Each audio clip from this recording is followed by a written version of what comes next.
تمام تعریفیں،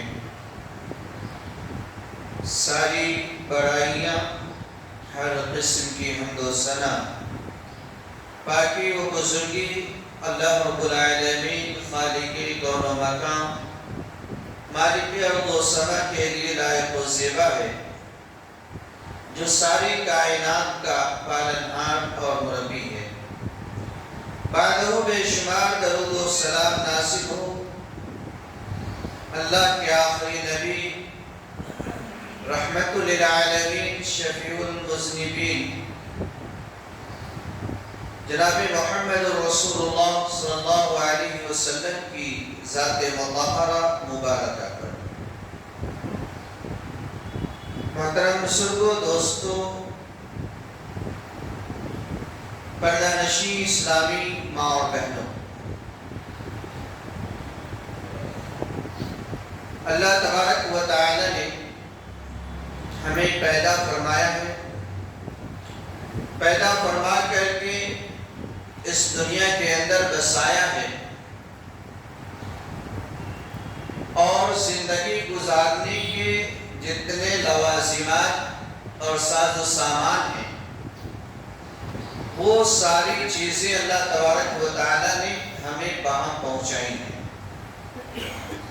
کوئی ایک ایسی چیز بھی نہیں چھوڑی جو ہماری زندگی کے لیے لازم ہے، ضروری ہے، اور وہ ہمیں حاصل نہ ہو۔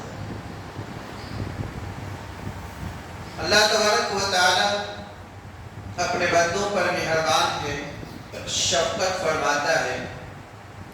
حقیقت تو یہ ہے کہ اللہ کی مہربانی نہ ہوتی، اللہ کا کرم نہیں ہوتا، اللہ تبارک و تعالی ہم پر رحم نہیں فرماتا، تو ہمارے لیے ایک سانس لینا بھی مشکل تھا۔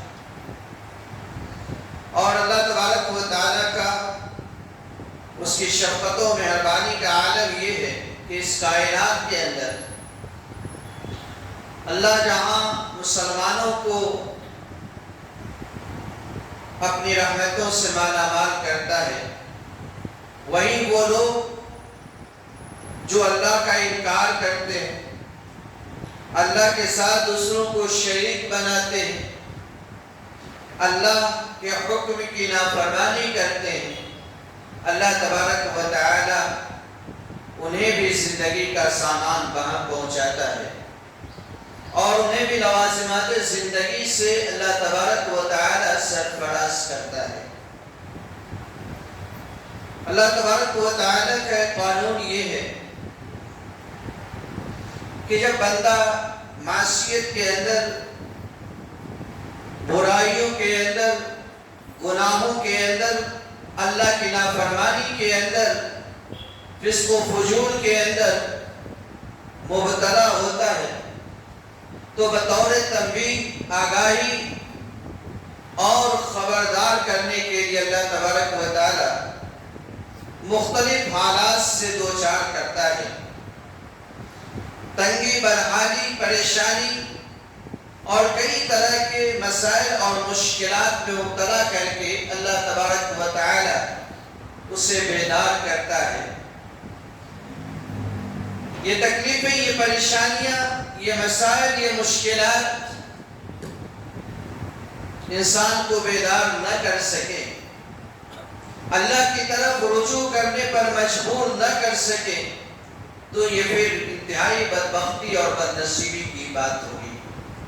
اللہ تبارک و تعالی نے قرآن مجید کے اندر کہا کہ وَمَا أَصَابَكُم مِّن مُّصِيبَةٍ فَبِمَا كَسَبَتْ أَيْدِيكُمْ وَيَعْفُو عَن كَثِيرٍ، کہ لوگوں، تمہیں جو پریشانیاں آتی ہیں، مصیبتیں پہنچتی ہیں، تکلیفوں کا سامنا کرنا پڑتا ہے، فَبِمَا كَسَبَتْ أَيْدِيكُمْ، وہ تمہارے اعمال، تمہارے کرتوتوں، تمہارے رویوں اور تمہارے طرز عمل کا نتیجہ ہوا کرتے ہیں۔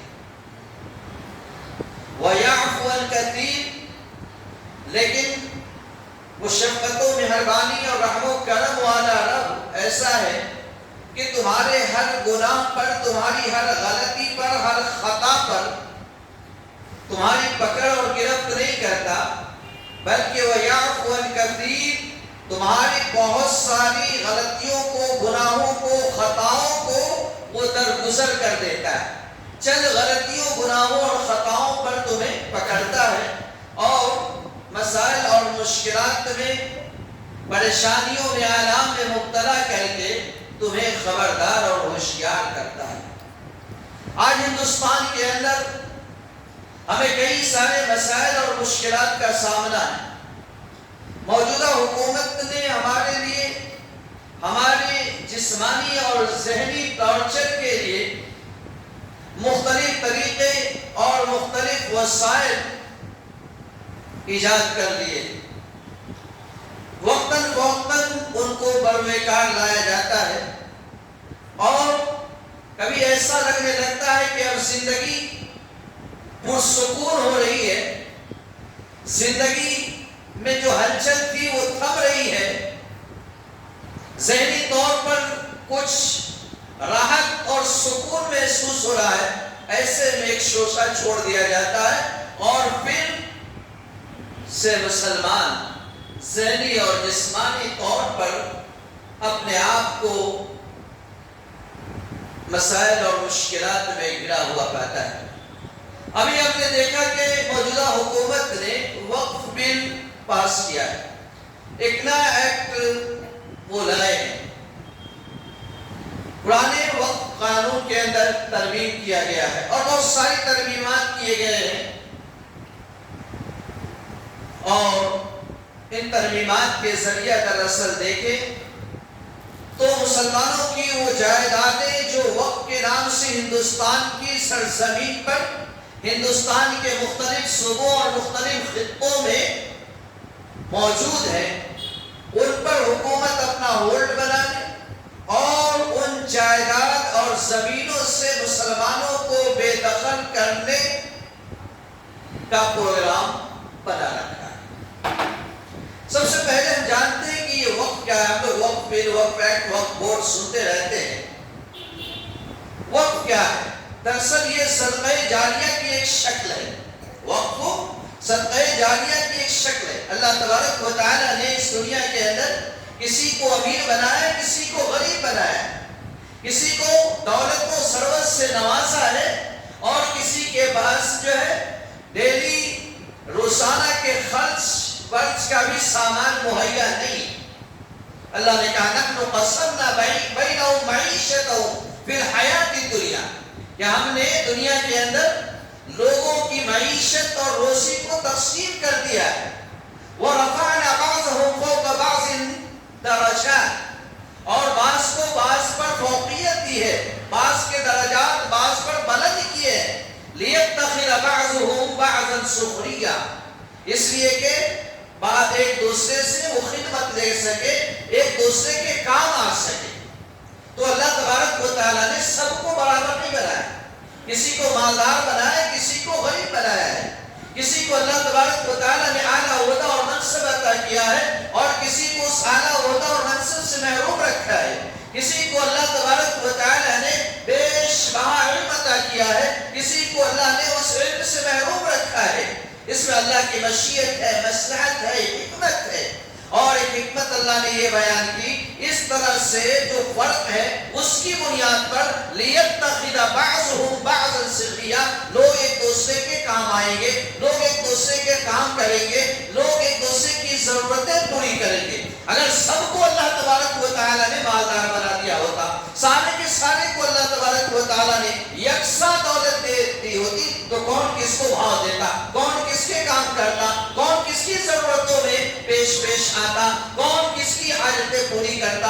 اس لیے کہ سب ایک دوسرے سے بے نیاز ہوتے اور اس طرح سے کائنات کا نظام درہم برہم ہو جاتا. اس لیے اللہ تبارک و تعالیٰ نے یہ فرق رکھا ہے، تفاوت رکھا ہے، لیکن اسی کے ساتھ ساتھ اللہ تبارک و تعالیٰ نے اہل ثروت کو اس بات کی تعلیم بھی دی ہے، اس بات کا حکم بھی دیا ہے کہ جو تمہارے معاشرے میں غریب ہے، تمہارے معاشرے میں محتاج ہے، تمہارے معاشرے میں ضرورت مند ہے، تمہارے معاشرے میں مفلوق الحال ہے، جو معاشرے میں مسکین ہے، فقیر ہے، تمہاری ذمہ داری ہے کہ ان کی ضرورتوں اور حاجتوں کو پوری کرنے کی کوشش کرو.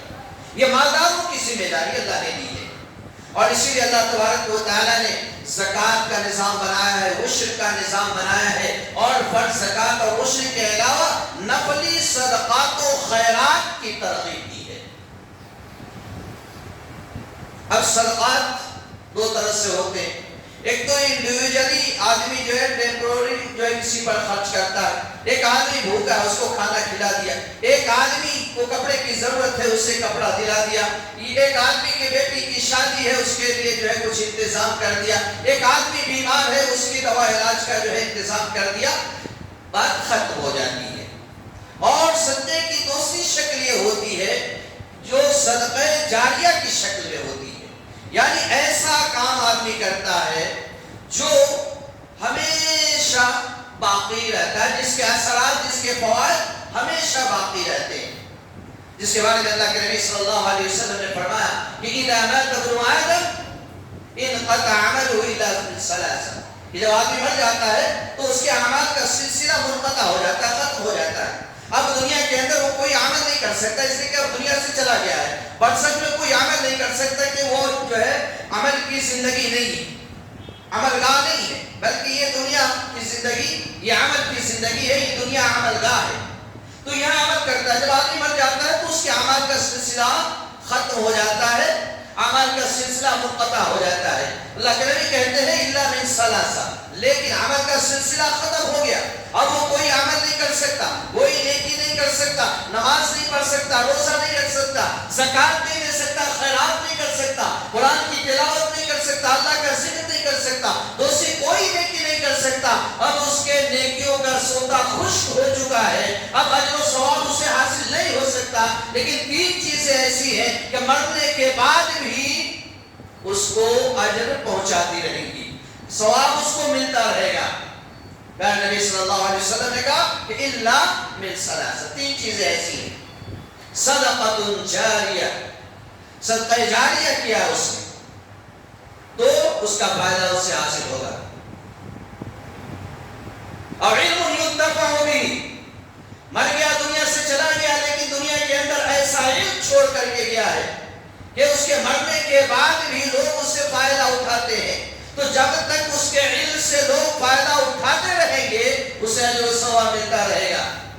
او ولد صالح يدعو له، مر گیا آدمی دنیا سے چلا گیا، اپنے پیچھے اس نے نیک اولاد چھوڑی ہے جو اس کے لیے دعا کرتی ہے، اللہ سے رحمت کی دعا کرتی ہے، اللہ سے مغفرت کی دعا کرتی ہے، اللہ سے بخشش کی دعا کرتی ہے، اللہ سے اس کے بلندی درجات کی دعا کرتی ہے، اللہ تبارک و تعالی سے اس کے لیے جنت کا سوال کرتی ہے، اللہ تعالی سے اس کے لیے جہنم سے نجات کا سوال کرتی ہے، اس دعا کا فائدہ اسے پہنچتا ہے۔ اور دوسرے یہ کہ آدمی کی نیک اولاد جتنی بھی نیکیوں کا کام کرتی ہے، جتنے بھی صالح اعمال کرتی ہے، ان تمام کا جو ثواب بھی بندے کو حاصل ہوتا ہے۔ تو پہلے نمبر پر اللہ کے نبی نے کہا کہ صدقۃ جاریہ، صدقہ جاریہ، صدقہ جاریہ کیا ہے؟ صدقہ جاریہ یہ ہے کہ آدمی کوئی ایسا کام کر جاتا ہے کہ اس کے مرنے کے بعد بھی وہ چیز باقی رہتی ہے اور اس سے لوگ فائدہ اٹھاتے رہتے ہیں۔ ایک آدمی نے مسجد بنوائی، دنیا سے چلا گیا، اب مسجد میں نماز ہو رہی ہے، لوگ نماز پڑھ رہے ہیں، جب تک لوگ نماز پڑھتے رہیں گے اس کے اکاؤنٹ میں، اس کے نامۂ اعمال میں اجر و ثواب لکھا جاتا رہے گا۔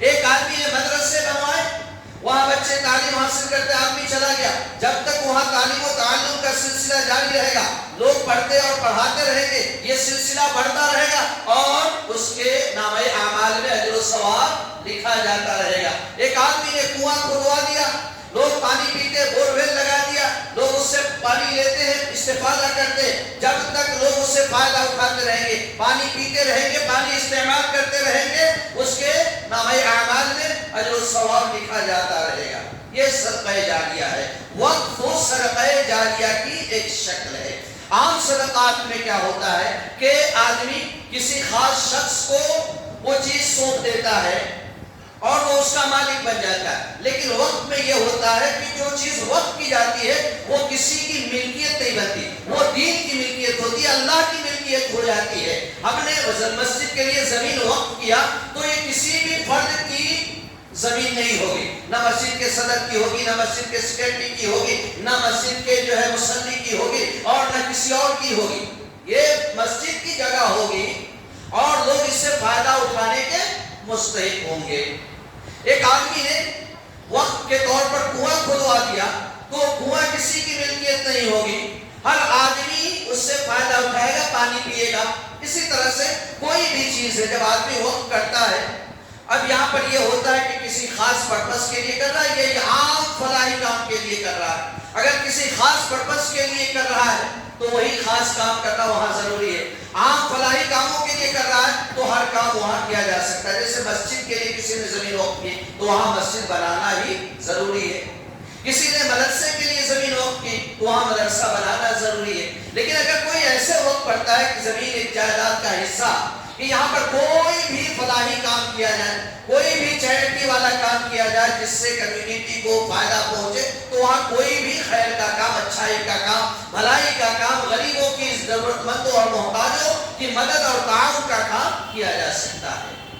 تو یہ وقت کی حقیقت ہے شرعاً. اور شریعت اسلامیہ کے اندر اللہ کے نبی صلی اللہ علیہ وسلم کی تعلیمات کے اندر جہاں صدقہ جاریہ کی ترغیب دی گئی ہے، وہیں پر ہمیں صحابہ کرام کی زندگی میں وقت کی صورت بھی نظر آتی ہے. کہا جاتا ہے کہ سب سے پہلے صحابہ کرام میں جس کسی نے وقت کیا تھا اپنی زمین کو، اپنے جائیداد کو، وہ حضرت عمر رضی اللہ عنہ. جب خیبر کی سرزمین فتح ہوئی اور وہاں سے یہودیوں کو جلا وطن کیا گیا تو عرض خیبر اللہ کے نبی صلی اللہ علیہ وسلم نے صحابہ کرام میں تقسیم کر دیا تھا. وہیں پر حضرت عمر رضی اللہ عنہ کو بھی زمین کا ایک حصہ ملا تھا. اللہ کے نبی صلی اللہ علیہ وسلم پر جب قرآن کی آیت اتری لن تنالوا البر حتى تنفقوا مما تحبون، اس کے بعد حضرت عمر رضی اللہ عنہ آئے اور اللہ کے نبی صلی اللہ علیہ وسلم سے کہا کہ اللہ کے نبی اصبت ارضا بخیبر، کہ اللہ کے نبی صلی اللہ علیہ وسلم مجھے خیبر میں زمین کا ایک حصہ، ایک ٹکڑا ملا ہے جو میرے نزدیک میری ساری جائیداد سے، ساری زمین سے محبوب ہے. آپ کہیں کہ میں اسے کیا کروں؟ کہنا مقصود یہ تھا کہ میں اسے صدقہ کرنا چاہتا ہوں، میں اسے مسلمانوں کے لیے وقف کرنا چاہتا ہوں. کس طرح سے کروں، کیسے کروں؟ آپ صلی اللہ علیہ وسلم مشورہ دے، آپ صلی اللہ علیہ وسلم ایڈوائز کریں. اللہ کے نبی صلی اللہ علیہ وسلم نے کہا کہ ان شئت حبست اصلها وتصدقت بها. اللہ کے نبی نے کہا کہ اگر چاہو تو اصل کو باقی رکھو اور اس کے نفع کو صدقہ کر دو.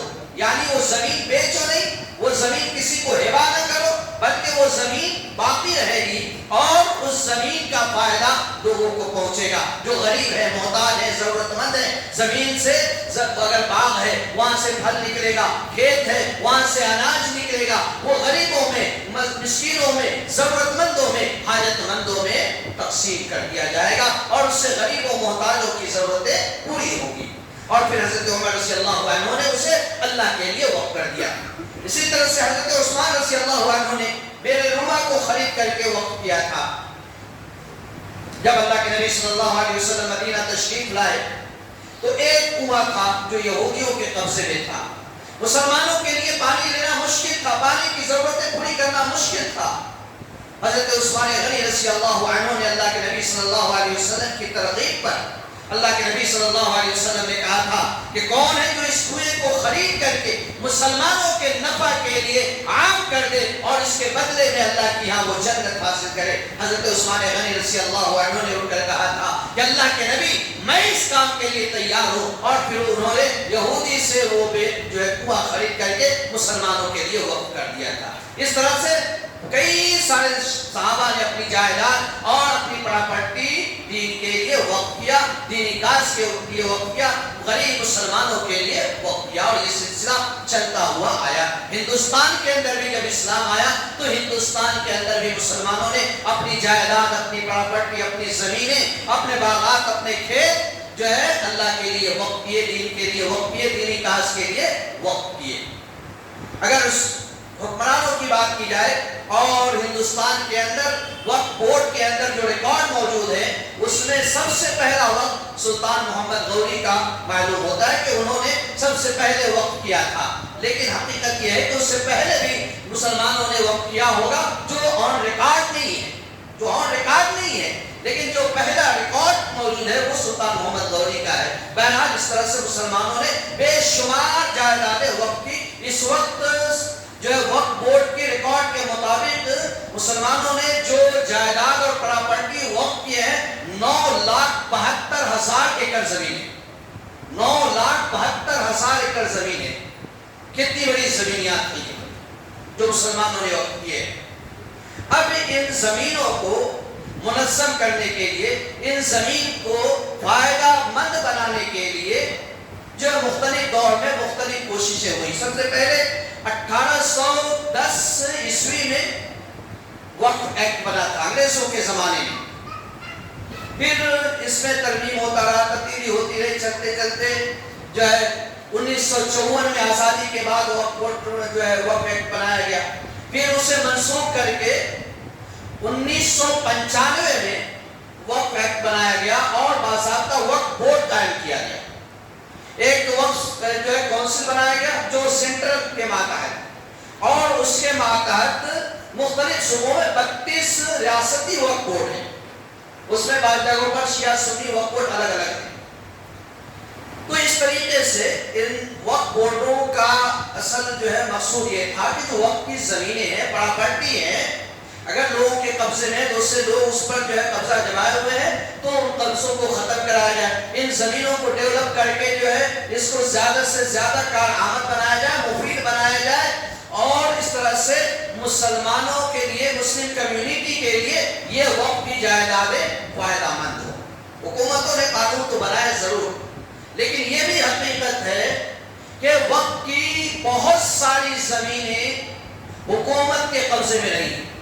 ایک طرف حکومت نے زمینوں پر قبضہ چھڑانے کی کوششیں کی، دوسری طرف خود حکومتیں بھی جو ہے وقف کی زمینوں پر قابض رہی۔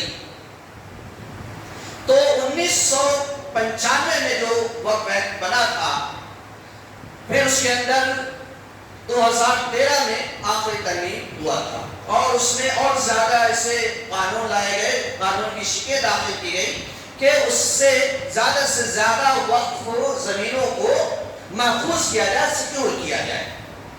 اب اسی میں موجودہ حکومت نے ترمیم کی ہے اور کئی درجن ایسے ایکٹ اس میں داخل کیے ہیں، ایسی شکیں داخل کی ہیں جو وقف کی جائیداد کو، وقف کی زمینوں کو بے اثر بناتی ہے، بلکہ ایسی شکیں داخل کی گئی ہیں کہ ان کو بڑی آسانی کے ساتھ جو ہے مسلمانوں سے چھینا جا سکتا ہے، مسلمانوں سے دیا جا سکتا ہے۔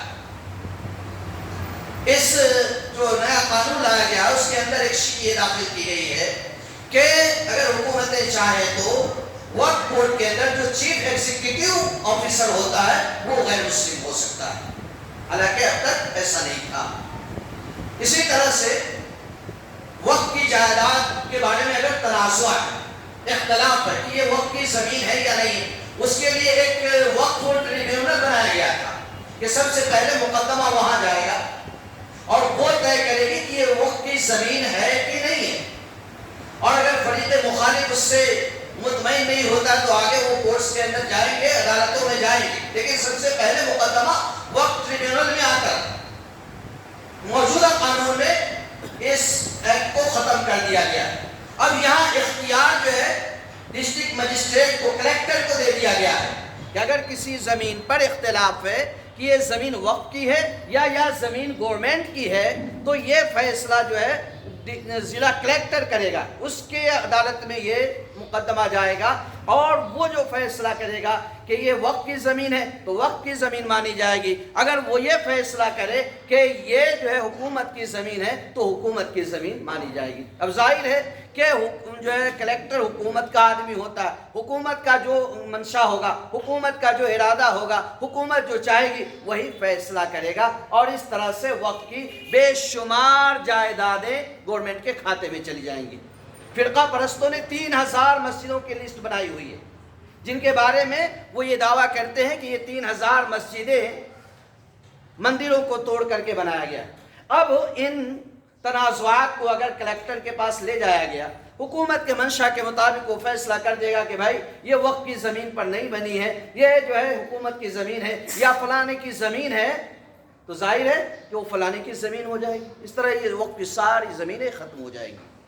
ایک شک یہ داخل کیا گیا ہے، پہلے سے یہ آ رہا ہے کہ اگر کسی زمین پر جو ہے کوئی دینی کام ہو رہا ہے، وقف کے نام سے کوئی عمل چل رہا ہے، کہیں مسجد بنی ہوئی ہے، کوئی مدرسہ بنا ہوا ہے، جب کہیں کوئی چیز بنی ہوئی ہے، تو بایوس وہ وقف کی زمین مانی جاتی ہے. بایوس کہ یہ جو ہے قبضے میں، وقف کے قبضے میں، اور اس پر جو ہے کام ہوتا آ رہا ہے، اگرچہ اس کا کوئی ڈاکومنٹ نہیں ہو، دستاویز نہیں ہو. اس لیے کہ پہلے زمانے میں ڈاکومنٹ اور دستاویز کی اتنی اہمیت نہیں تھی. لوگ وقف کر دیتے تھے لیکن اس کا کوئی دستاویز نہیں بناتے تھے، اس کی کوئی جو ہے ڈاکومنٹ نہیں بناتے تھے، اس کے کاغذات نہیں ہوتے تھے.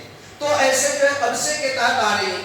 اب اس کو ختم کر دیا گیا کہ بائی یوز کوئی وقف نہیں مانا جائے گا، اس کے لیے پکے دستاویزات پیش کیے جائیں گے. اب اس طرح کی جتنی زمینیں ہیں وہ ساری کی ساری گورنمنٹ جو ہے آسانی کے ساتھ لے سکتی ہے اور مسلمان کچھ نہیں کر سکتے. تو اس طرح کے قوانین لائے گئے ہیں، اس طرح کی شیٹیں داخل کی گئی ہیں. اسی لیے اس قانون کی مخالفت کی جا رہی ہے اور ہم مسلمانوں کی ذمہ داری ہے، بھلے کامیابی ملے یا نہ ملے، ہم جو ہے اس ایکٹ کو ختم کرانے میں، اس ترمیم کو ختم کرانے میں، موجودہ جو قانون لایا گیا ہے اس کو باطل کرانے میں کامیاب ہو یا نہ ہو، لیکن اس سلسلے میں جو اقدام کرنا چاہیے وہ ہماری ذمہ داری ہے. جو اقدام ہونا چاہیے اس کی طرف قدم بڑھانا ہماری ذمہ داری ہے. بزدلی، بے ہمتی، کم ہمتی ہمارے لیے زہر حلال ہے، ہماری زندگی کے لیے موت کا پروانہ ہے. جو بھی مسلم تنظیمیں ہیں جو مسلمانوں کی فلاح کے لیے کام کر رہی ہیں، مذہبی تنظیمیں ہیں جو مسلمانوں کی فلاح کے لیے کام کر رہی ہیں، اس سلسلے میں قدم آگے بڑھا رہی ہیں. پہلا قدم یہ بڑھایا گیا ہے کہ سپریم کورٹ کے اندر اس قانون کو چیلنج کیا گیا ہے. اب سپریم کورٹ اس سلسلے میں کیا کرتی ہے، نہیں کرتی ہے. اس کے علاوہ ملی اور مذہبی تنظیموں نے یہ پروگرام بنایا ہے کہ اس قانون کے خلاف احتجاجی جلوس کیے جائیں، اس قانون کے خلاف وومن چین بنائے جائیں، اس قانون کے خلاف ریلیاں نکالی جائیں، اس قانون کے خلاف جو ہے میمورنڈم پیش کیے جائے حکومت کے لوگوں کو، حکومت کے آدمیوں کو، ضلع کے ڈی سی وغیرہ کو. یہ ترتیب وار کام ہوں گے، یہ کوئی ایک دن کا کام نہیں ہے، 2 دن کا کام نہیں، 10 دن کا کام نہیں ہے، بلکہ ایک لمبی لڑائی ہے، لمبی جدوجہد ہے، لمبی کوشش ہے.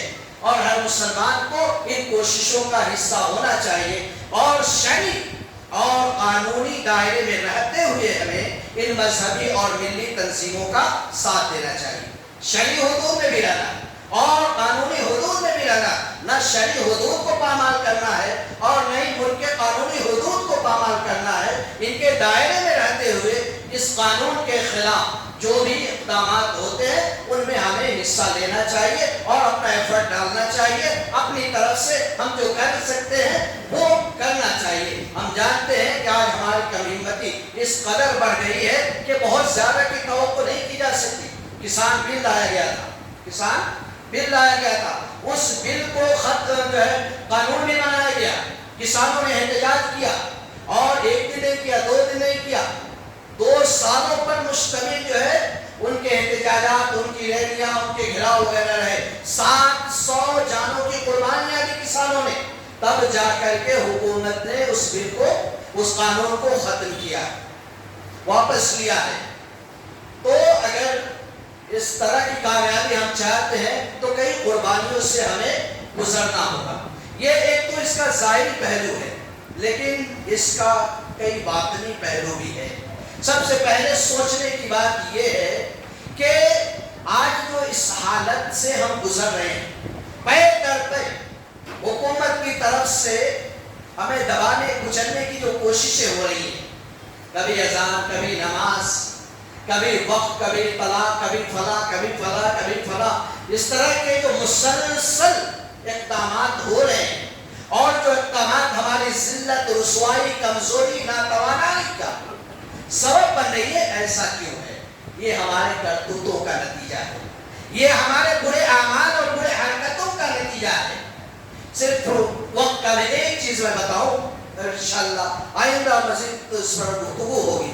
سب سے اہم چیز کہ ہم نے اللہ کے ساتھ بے وفائی اور اس کے رسول کے ساتھ بے اعتنائی برتی ہے۔ اللہ تبارک و تعالیٰ کا جو عذاب بندوں پر مسلط ہوتا ہے اس میں سے ایک بڑی وجہ یہ اللہ کے نبی صلی اللہ علیہ وسلم فرماتے ہیں کہ وَلَمْ يَنْقُضُوا عَهْدَ اللَّهِ وَعَهْدَ رَسُولِهِ إِلَّا سَلَّطَ اللَّهُ عَلَيْهِمْ عَدُوًّا مِّنْ غَيْرِهِمْ فَأَخَذُوا مَا بَعْضَ مَا فِي أَيْدِيهِمْ۔ اللہ کے نبی صلی اللہ علیہ وسلم نے کہا کہ جب قومیں اللہ کے حق کو توڑ دیتی ہیں، رسول کے حق کو توڑ دیتی ہیں، تو اللہ تبارک و تعالی غیروں میں سے ان کے اوپر دشمن مسلط کر دیتا ہے، اور وہ دشمن ان کی جائیدادیں، ان کی پراپرٹی، ان کے مال، ان کی دولت چھین لیتے ہیں۔ فَأَخَذُوا بَعْضَ مَا فِي أَيْدِيهِمْ، بڑی واضح حدیث ہے۔ اگر یہ جائیداد چھین رہی ہے، پراپرٹی چھین رہی ہے، تو اس کی ایک بڑی وجہ یہ ہے کہ ہم نے رب کے ساتھ غداری کی ہے، نبی کے ساتھ بے وفائی کی ہے، رب کے حق کو توڑا ہے، نبی کے حق کو ہم نے چھوڑا ہے۔ رب کائنات نے ہم سے عہد لیا تھا الستو بربکم، ہم نے عہد کیا تھا کہ رب کائنات تو ہی ہمارا رب ہے۔ اللہ نے دنیا کے اندر بھیجا اور اس سبق کو یاد کرانے کے لیے مختلف ادوار میں، مختلف زمانے میں اللہ تبارک و تعالیٰ نے نبیوں کو بھیجا، رسولوں کو بھیجا، جو نبی رسول اللہ کی وحدانیت کی یاد ہمیں دلاتے رہے، اللہ کی وحدانیت کا سبق پڑھاتے رہے۔ اور آخری نبی جناب محمد رسول اللہ صلی اللہ علیہ وسلم نے بھی اپنی دعوت میں واضح طور پر کہا تھا کہ انما الہکم الہ واحد، کہ لوگوں میں اللہ کا رسول ہوں، اللہ کی طرف سے فرستادہ ہوں، اور مجھے یہ وحی کی گئی ہے کہ تمہارا معبود ایک ہی معبود ہے جو اللہ رب العالمین کی ذات ہے۔ لیکن ہم نے اس ایک معبود کو چھوڑ کر کے سینکڑوں معبود بنا لیے، سینکڑوں معبود بنا لیے۔ اور المیہ یہ ہے کہ جس وقت جائیداد کی ہم باتیں کر رہے ہیں ان میں سے بڑے حصے پر شرک کے اڈے قائم ہیں۔ ہم نے نبی کے ساتھ بے وفائی کی ہے، نبی کے ساتھ کیا ہوا عہد توڑا ہے۔ نبی نے جاتے ہوئے اس دنیا سے رخصت ہوتے ہوئے ہم سے عہد لیا تھا کہ ہم رب کے قرآن پر عمل کریں گے، نبی کے فرمان پر عمل کریں گے۔ نبی نے کہا تھا کہ انی ترکت فیکم ما ان تمسکتم بہما کتاب اللہ و سنتی، کہ میں تمہارے درمیان کتاب اللہ اور اپنی سنت چھوڑے ہوئے جا رہا ہوں، تم اسے مضبوطی سے تھامے اور پکڑے رہنا۔ جب تک تم ان کو مضبوطی سے تھامے رہو گے، پکڑے رہو گے، تم گمراہ نہیں ہوگے۔ ہم نے نبی کی اس عہد کو توڑا ہے، نبی کی اس عہد سے ہم نے بے وفائی کی ہے، اور جو ایسا ہے تو اللہ کے نبی کہتے ہیں جعل الذلۃ والصغار لمن خالف امری، کہ جو میرے حکم کی مخالفت کرے گا اللہ اس کے اوپر ذلت طاری کر دے گا، اللہ اس کے اوپر نکبت طاری کر دے گا، اللہ اسے ذلیل و خوار کر دے گا۔ تو میرے بھائیو، آج یہ ہماری جائیداد جو ہمارے ہاتھوں سے جا رہی ہے، اس کے لیے قانون بنایا جا رہا ہے، اس کے پہلے ذمہ دار ہم خود ہیں کہ ہم نے اللہ سے کیا ہوا عہد توڑا ہے، نبی کا کیا ہوا عہد ہم نے چھوڑا ہے۔ ضروری ہے کہ ہم نے رب سے جو عہد کیا تھا اس عہد پر قائم ہو جائیں، ضروری ہے کہ نبی نے ہم سے جو عہد لیا تھا اس عہد پر ہم قائم ہو جائیں۔ اللہ رب العالمین سے دعا ہے کہ اللہ تبارک و تعالی ہمیں کتاب و سنت کا نمبردار بنائے۔ اللہ تبارک و تعالی کے عہد کو، رسول اکرم صلی اللہ علیہ وسلم کے عہد کو مضبوطی سے تھامنے اور اس پر قائم رہنے کی اللہ توفیق عطا فرمائے۔ اللہ تبارک و تعالی ہمیں رب کا وفادار اور نبی کا فرما بردار بنائے۔ اللہ تبارک و تعالی گناہوں سے ہماری حفاظت فرمائے، نیکیوں کی توفیق عطا فرمائے۔ آمین۔ ربنا تقبل منا انک